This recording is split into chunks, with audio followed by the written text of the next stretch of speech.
Oi! E aí? Se você é fã da Disney e uma pessoa que repara excessivamente em detalhes, uma coisa que você reparava quando assistia os filmes da Disney, pelo menos assim, os mais antigos, é que, em sua maioria, os protagonistas, especificamente as princesas, não tinham mães. Oh, não pode ser. Como a Bela da Bela e a Fera, a Jasmine, e a protagonista do primeiro longa-metragem que virou polêmica de uns tempos pra cá, que, claro, né, se o filme ainda for o assunto do momento, né, que é a Branca de Neve. Mas vamos focar nesse ponto aqui.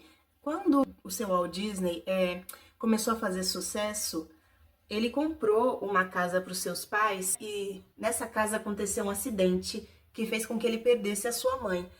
E aí, ele acabou repercutindo isso nas obras que ele produziu ao longo da vida. Pela arte que a gente se expressa, né? Seja desde a melhor coisa que nos aconteceu a pior. Mas assim, algo que eu gostaria de falar sobre mim nesse filme nesse vídeo, é que eu fui criada pela minha mãe.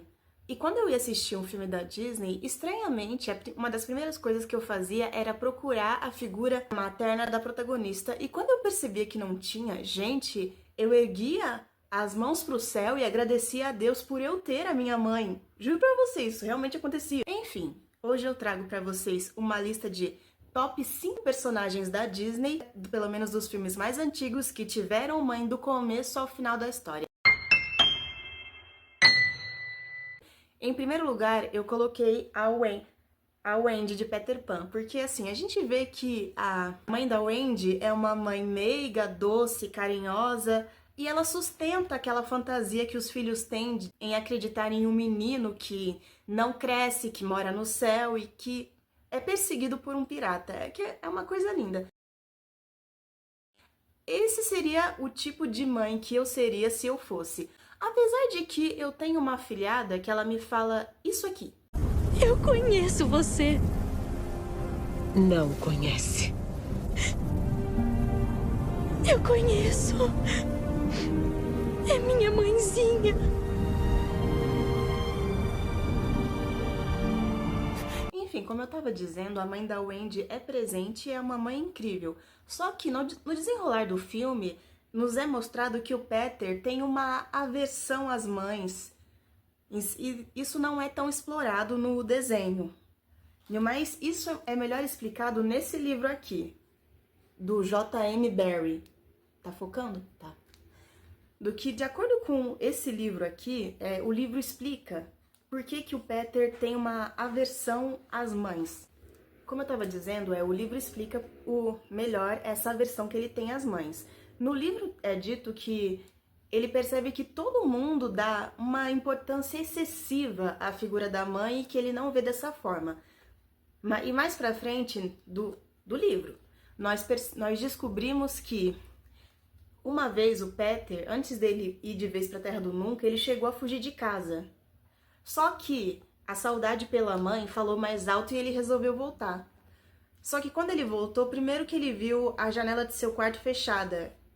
E ele ficou... Isso já foi algo que deixou ele chateado, porque ele pensou que ela fosse deixar a janela aberta pra ele e pra quando ele voltasse. Só que aí a situação fica pior e triste, porque ele olha pela janela e vê que a mãe dele estava cuidando de outro garoto. E ela estava colocando esse garoto para dormir na cama dele. E isso explica por que ele tem toda essa aversão à figura materna. E talvez na cabeça dele tenha ficado assim, se a minha mãe fez isso comigo, significa que todas vão fazer. É um pensamento de generalização, mas quando passamos por experiências traumáticas, são reações do tipo que o nosso cérebro nos faz ter. Bom, se tiver um psicólogo assistindo aí, eu falei besteira, vocês podem me corrigir aqui nos comentários. Em segundo lugar, temos Hércules. Aqui na versão da Disney, ele tem duas mães. A de criação, que o nome dela varia, em algumas versões é Alcmene e Alcmena, só que na versão da Disney é Alcmene. E a mãe biológica, que é Hera. Mas quem conhece os mitos gregos sabe que passou longe de ser assim, né? Que, na verdade, Hércules é fruto de uma traição. Que nojo! Mas aqui nessa versão da Disney, Alcmena cria Hércules como se ele realmente fosse filho dela, com amor, carinho e dá todo o apoio, principalmente quando ele começa a ter dúvidas, porque ele não se sente pertencente onde ele mora, né? Porque ele mora em uma parte ali da Grécia como mortal, só que ele continua tendo aquela força. Então ele decide partir numa jornada para ter as respostas que ele tanto deseja saber. E mal ele sabia que ele ia acabar descobrindo que é filho de Zeus e Hera. Em terceiro lugar, a Bela Adormecida. A Aurora, para os mais íntimos. E não estou falando da Aurora do live action de Malévola. Estou falando da Aurora do filme A Bela Adormecida de 59. Bom, aqui nessa versão de A Bela Adormecida da Disney, ela tem mãe sim, só que por causa da maldição da Malévola, ela precisa ser criada pelas 3 boas fadas em outro lugar para que a maldição não se concretize. O que foi uma coisa que eu nunca entendi, porque a Malévola diz que quando ela fizer 16 anos, a maldição vai se concretizar. E assim, por que ela precisava ser criada longe dos pais? Não era ela ter sido criada pelos pais, aí quando fizesse 16 anos, dobrava a proteção dela para ela não encostar em nenhum fuso, para que assim a maldição da Malévola não se concretizasse? Porque assim, isso faz sentido na minha cabeça desde criança. Mas se não faz, vocês podem me explicar nos comentários aqui. Mas pensando bem, a situação da mãe da Aurora é triste, né? Porque em Descendentes, ela fala isso aqui. Feitiços. Minha filha foi criada por fadas por causa da praga da sua mãe.